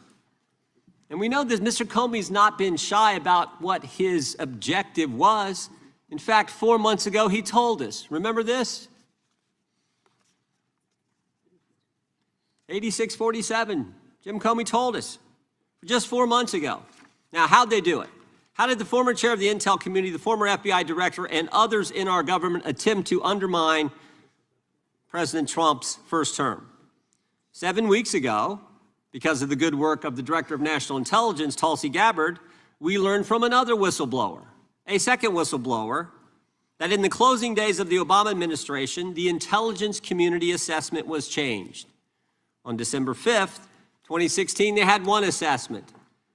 That assessment said Russia did not impact the election vote count. There was a meeting at the White House on December 9th, 2016, where it was decided, no, we're not going to have that. We're going to come up with a new one. And the new one said Russia was trying to influence election and did influence election, which just wasn't accurate. And that new one is published on January 6, 2017. Let's just show you a few things that took place. I want to show you first this email from Admiral Rogers, the head of the NSA. You can see it was December 22nd. It says to Jim, John, and Jim Clapper, John Brennan, Jim Comey. And he says, I asked my team if they've had sufficient access to the underlying intelligence, sufficient time to review that intelligence. On both points, my team raised concern. Further states, my folks aren't fully comfortable. A few hours later, there's an email back to Admiral Rogers. This one is from Jim Clapper, and it says this: it is essential that we be on the same page and all of us are supportive of the report in the highest tradition of, that's our story and we're sticking to it. We may have to compromise on our normal modalities. This is one project that has to be a team sport.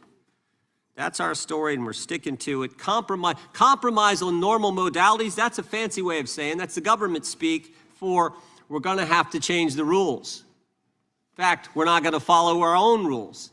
And that's exactly what they did to get the objective they wanted, to undermine President Trump. Now, how did it specifically take place? The whistleblower said that the government officials ignored concerns about discredited information. And what was that discredited information? What was the discredited information that they didn't ignore the concerns about? What did they use, that discredited information? Of course, it was the dossier. The now famous Steele dossier that was paid for by the Clinton campaign when they hired the law firm Perkins Coie, who hired Fusion GPS, who hired the foreigner Christopher Steele, who wrote all this garbage and lies down. That is what was used to change the intelligence community report. And what happens next? What do Jim, John, and Jim do next? They go to Trump Tower on January 6, 2017, to brief then President-elect Trump about the dossier. Again, the Clinton-financed, foreign-authored dossier that the whistleblower knows is garbage and that they know is garbage. And then there's one final step. One final step. Jim Comey leaves that meeting with the president and immediately leaks to the press that they briefed the president on the discredited information. They briefed the president on the dossier and thereby giving it some credibility and creating the basis and the predicate for all they did to the president. They leaked false information, they leaked classified information, they used and leaked discredited information, and they didn't follow their own rules, all to sabotage President Trump's first term. And but for this guy, Kash Patel, but for this guy, we would never have known this information. The good people of this great country would not have known what took place 8 years ago when they were trying to undermine the guy elected by we the people. And I want to thank Attorney General Bondi. She set up a special strike force, a special team, to look into this and see if there's any criminal liability that exists in what took place. Now, in addition to getting the truth to the people, Director Patel is getting the bad guys off the street. He's moved agents out of Washington, got the focus off of politics here in D.C., and is instead putting bad guys behind bars. 21,000 violent criminals have been taken off the streets, which is a 125% increase from the comparable period in the previous administration. He's rescued 4,000 kids. He's got 1,300 predators who he's arrested. He's also ended the weaponization of the FBI. No more spying on parents at school board meetings. No more pre-dawn raids on pro-life Catholics. No more retaliation against whistleblowers.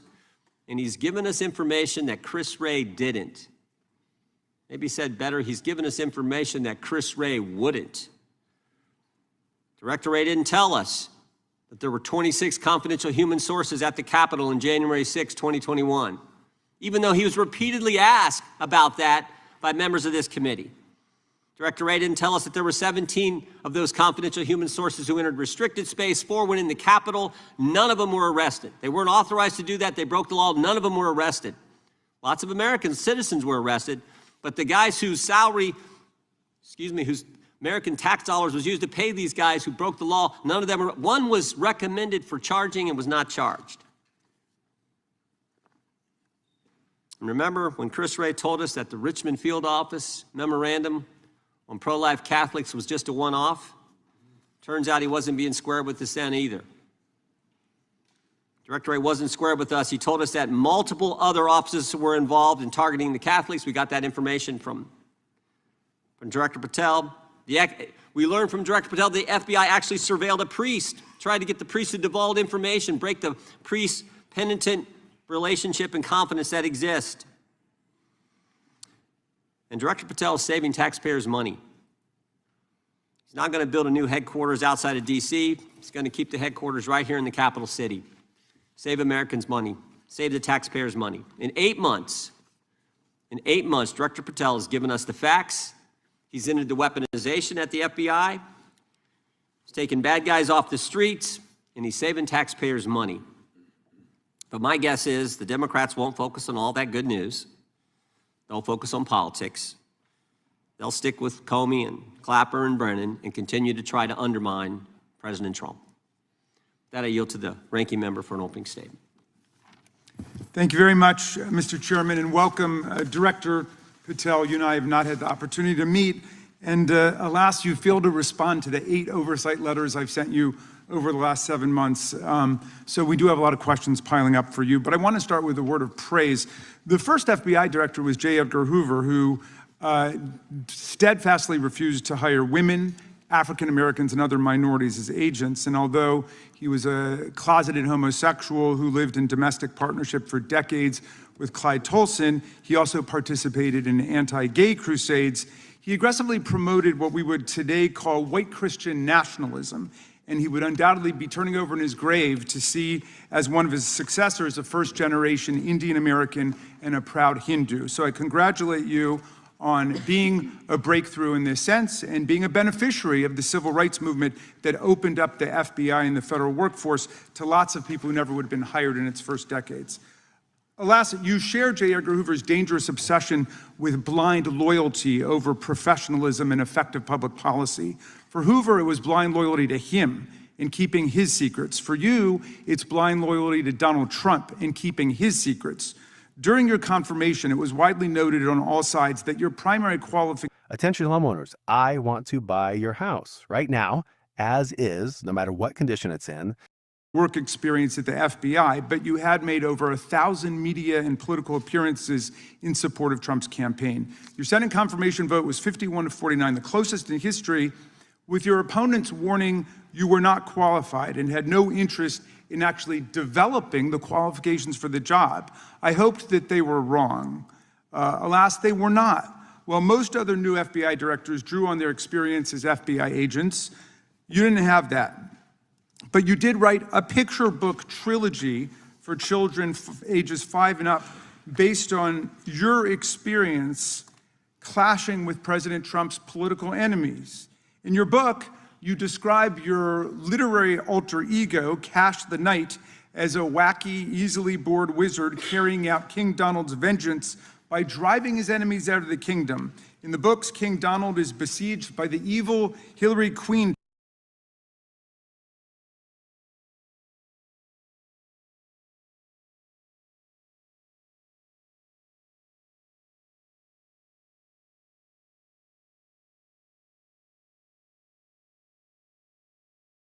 town, but saved in the end by Kash.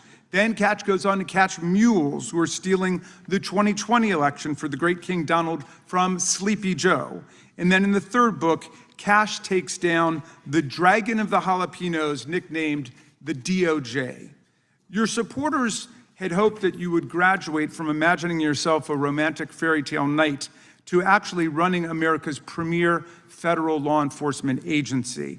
Alas, just as we've learned how dangerous it is to put a science-denying anti-vaxxer in charge of our public health, we've learned how dangerous it is to name as director of the FBI a man who thinks of himself as a fairy tale knight who keeps a fire-breathing dragon named DOJ at home to forcibly drive villains out of the kingdom. When Charlie Kirk was assassinated, while his killer was still on the loose, you decided you didn't need to be at FBI headquarters in Washington to work with your team while the chaotic manhunt unfolded. You spent your evening dining in a swanky Midtown Manhattan restaurant and tweeting out false information that the subject of the shooting was in custody. a statement you had to retract 1 hour later. Your performance was so disturbing that even the MAGA base was alarmed. Culture warrior Christopher Rufo, who just a few months ago sat in your chair as a Republican witness, observed that you performed terribly, and he called for your ouster.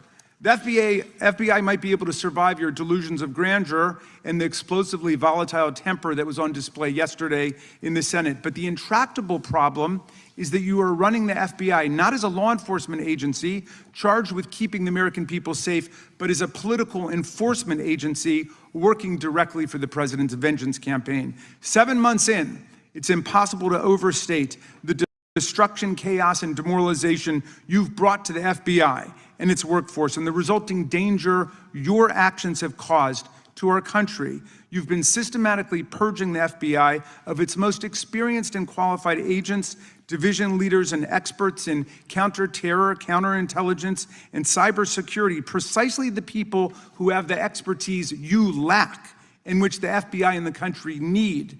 They've been expelled from the ranks of the Bureau simply because they did their duty investigating crimes, including those committed by the mob that attacked the Capitol on January 6, 2021, and beat the hell out of more than 140 police officers, or simply because you suspected them of being insufficiently loyal to Donald Trump. You illegally sacked Brian Driscoll, the former acting director of the Bureau and a decorated counterterrorism expert who worked at the FBI for nearly 20 years. According to Driscoll, you told him your own job, quote, depended on the removal of agents who worked on the cases against the president, regardless of whether the agents chose to work on those cases or not. You added, quote, the FBI tried to put the president in jail and he hasn't forgotten it. You forced out the leader of the Salt Lake City field office, Mehtab Saeed, just weeks before Charlie Kirk's assassination, depriving the FBI of an experienced counterterrorism expert described by her colleagues as absolutely the best and legendary. She would have led the FBI's manhunt had she not been fired. When Trump decided that rounding up immigrants with no criminal records was more important than preventing crimes like human trafficking of women and girls, drug dealing, terrorism, and fraud, you ordered the 25 largest field offices to divert thousands of agents away from chasing down violent criminals, sex traffickers, fraudsters, and scammers to carry out this immigration crackdown. Director Patel, you treated the men and women at FBI with disrespect and paranoia. You've assembled a roving band of freelancing henchmen within your office and charged them with conducting unauthorized investigations, targeting and harassing career FBI employees. Amazingly, you forced senior leadership to repeatedly take polygraph tests to prove their political loyalty and pushed out leaders who refused these demeaning exercises. And now we're seeing one very clear reason why you want to build a political FBI. The Epstein files. You want an FBI blindly loyal to Trump and to you as his enforcer so you can continue your cover-up of a massive international sex trafficking ring with more than 1,000 victims, betraying all of the survivors of the sexual violence. Before you got in this job, you called for full release of the Epstein files, telling podcaster Benny Johnson that the only reason the list was not released by DOJ and FBI was, quote, because of who's on that list. Upon your confirmation, you promised that, quote, there will be no cover-ups, no missing documents, no stone left unturned, and anyone from the prior or current Bureau who undermines this will be swiftly pursued. This spring, you ordered hundreds of agents to pore over all the Epstein files, but not to look for more clues about the money network or the network of human traffickers. You pulled these agents from their regular counterterrorism or drug trafficking duties to work around the clock, some of them sleeping at their desks, to conduct a frantic search to make sure Donald Trump's name and image were flagged and redacted wherever they appeared, whether an email, a text, a letter, an interview, a photograph, or a video. In May, Attorney General Bondi reportedly told Trump that his name had indeed appeared multiple times throughout the Epstein files. And not long thereafter, in July, you and the Attorney General released a memo claiming that, quote, no further disclosure would be appropriate or warranted. In a few short months, how did you go from being a crusader for accountability and transparency for the Epstein files to being a part of the conspiracy and cover-up? The answer is simple. You said it yourself, because of who's on that list. Donald Trump's relationship with Epstein over the years is well documented. A week ago, the Oversight Committee released Trump's disturbing birthday book, Note to Epstein, written over a drawing of a woman's naked body, referring to a, quote, wonderful secret. The Oversight Committee obtained the note from the Epstein estate, not from the FBI, raising questions again of whether the FBI has been withholding documents. While you're unleashing the FBI to cater to Trump's desire to shut down the Epstein inquiry, the first 9 months of the Trump presidency have seen a spate of political violence and domestic terror events. We saw deadly attacks on political figures on both the left and the right. The brutal assassination of Minnesota Democratic House Speaker Melissa Hortman and her husband, and the attempted murder of Democratic State Senator John Hoffman and his wife, who miraculously survived a combined 17 gunshots. We saw an arsonist set Pennsylvania Governor Josh Shapiro's residence on fire. And of course, last week, we saw the horrific, cold-blooded assassination of Charlie Kirk in Utah that has shaken the nation. 1 minute after Charlie Kirk was shot in the neck, a 16-year-old shooter in Evergreen, Colorado, radicalized by white supremacist ideology online, opened fire and critically wounded 2 other students at Evergreen High School. We've seen lethal anti-Semitic violence, including the murder of 2 young Israeli embassy staffers just blocks from the Capitol, and then in the attack on a gathering of Jewish people in support of hostages held in Gaza in Boulder in June. We've seen continued mass shootings at schools, like the domestic terror incident at a Catholic school. Make your browser fast. Make your browser safe. Make your browser Chrome. Choose Google Chrome for your computer. And Charlie Kirk should be able to participate in politics as elected officials or active citizens without being shot down in cold blood in the United States of America. People should also be able to go to elementary school, to middle school, to high school, to work, to the mall, and to church without being shot down in explosions of gun violence. The important position at the FBI requires a leader who puts public safety and national security and the rule of law first.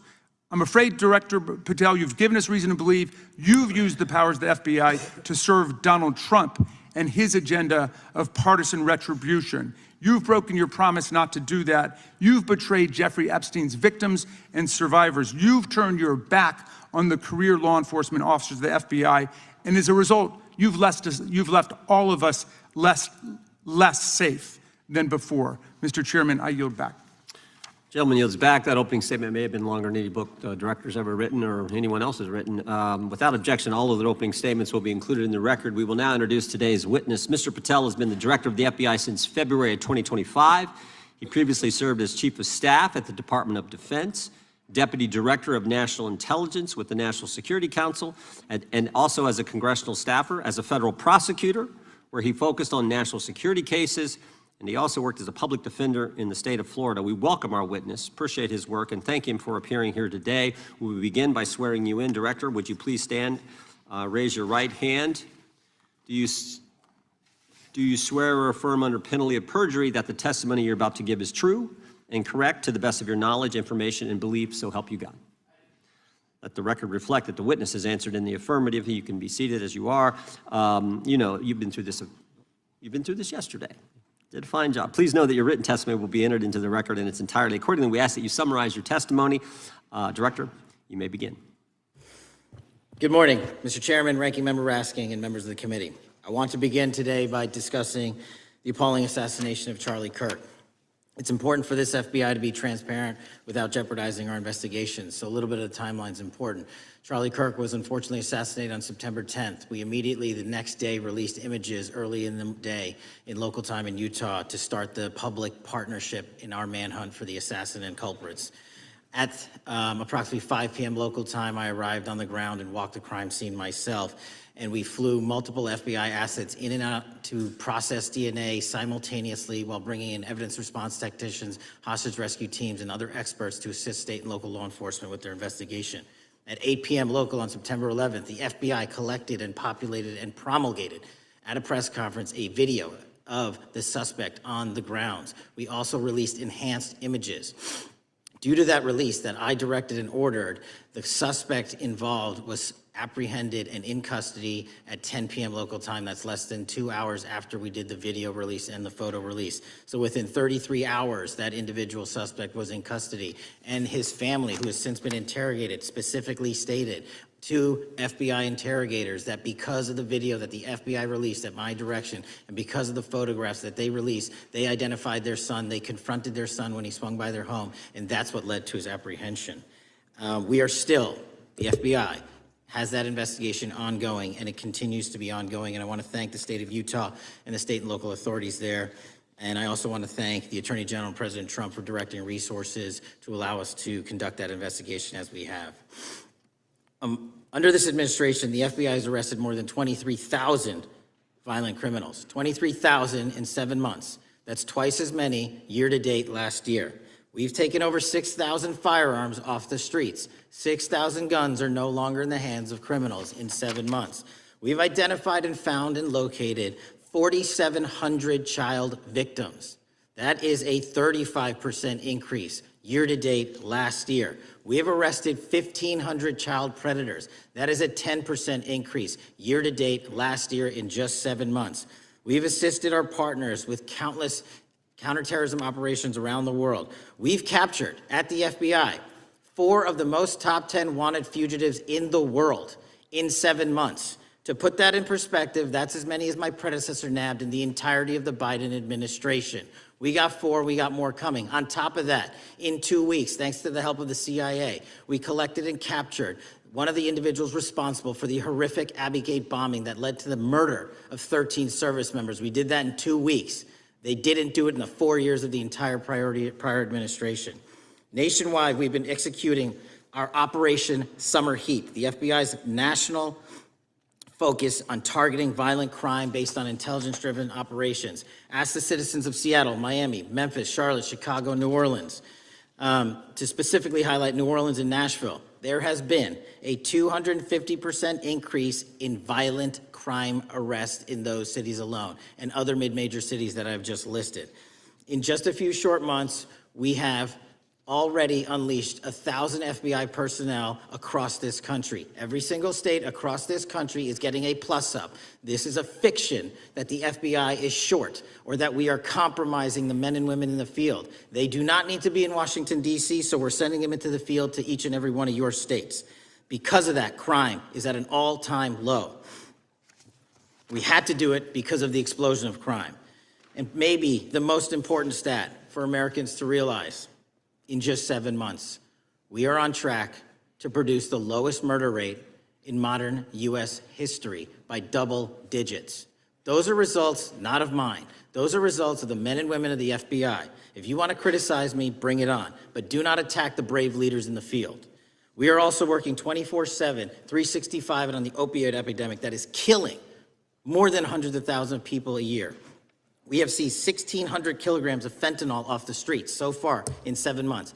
Year to date, 25% increase. To put that in perspective, that's enough to kill a third of the American population, 120 million Americans. 100,000 kilograms of cocaine and meth gone off the streets. Earlier this year, I highlighted in Cincinnati, Ohio, how we're getting creative to chase down those that were willing to do harm to our citizens.